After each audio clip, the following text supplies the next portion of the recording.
কত সুন্দর মনোরম একটা দৃশ্য যা আমরা ছবিতে দেখেছি তা আজ বাস্তবে দেখলাম, দেখে মনটা ভরে গেল। এই ব্রিজটা কি কেউ চিনতে পারছো? আশা করি সবার চেনা। যারা তারকেশ্বরে বাং নিয়ে যাও প্রত্যেক বছরের শ্রাবণ মাসে, তাদের তো অবশ্যই এই ব্রিজটা চেনা। তো আজ আমি ফার্স্ট টাইম এই ব্রিজের ওপর থেকে যাচ্ছি তারকেশ্বর। অনেকেই আছো এই ব্রিজটার নাম তোমরা জানো না। এই ব্রিজটার নাম মালিয়া ব্রিজ। বৈদ্যবাটি ডাকাতকালী ছাড়িয়ে এই ব্রিজে উঠতে হয়। আর দেখো আমরা বৃষ্টিতে ভিজে ভিজে কিভাবে রাস্তা দিয়ে হাঁটতে হাঁটতে আসছি, খুবই কষ্ট হচ্ছে, তবু আমরা হাঁটতে ছাড়ছি না। অবশেষে আমরা পৌঁছে গেলাম বাবার কাছে। ঠিক ভোর 3টের সময় আমরা এখানে এসে পৌঁছেছি। আর দেখতেই পাচ্ছ এখানে কত লাইন। আর আমরা অনেকটাই পিছনে দাঁড়িয়েছি বাবার মাথায় জল ঢালার জন্য, যেহেতু প্রচুর লাইন ছিল, সেই লাইন টেনে আমরা যাচ্ছি।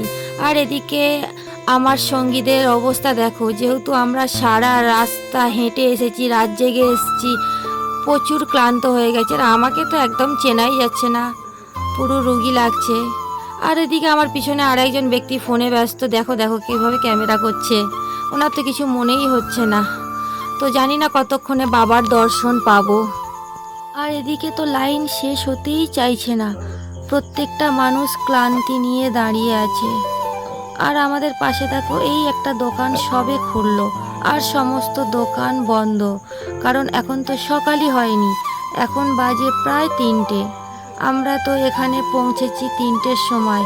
সারা রাস্তা হাঁটি হাঁটি পা পা করে বৃষ্টির মধ্যে ভিজে খুবই কষ্ট হয়েছে আসতে, কারণ অনেকটা বৃষ্টিতে ভেজা হয়েছে।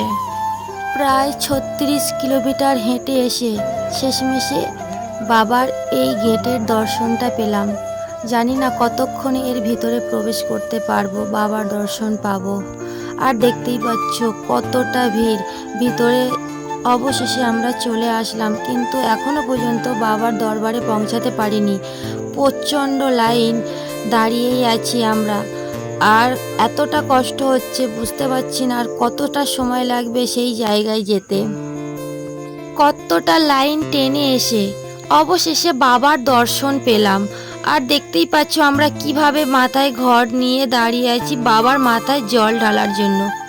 আর এই সেই জায়গা যেখানে আমাদের বাবা ভোলানাথ বসে আছে, আর এই জায়গাতেই কিন্তু জলটা ঢালতে হয়। দেখতেই পাচ্ছ কতটা ভিড় বাবার মাথায় জল ঢালার জন্য।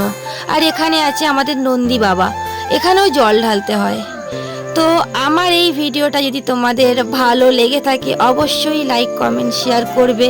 আজ এই পর্যন্ত, টাটা।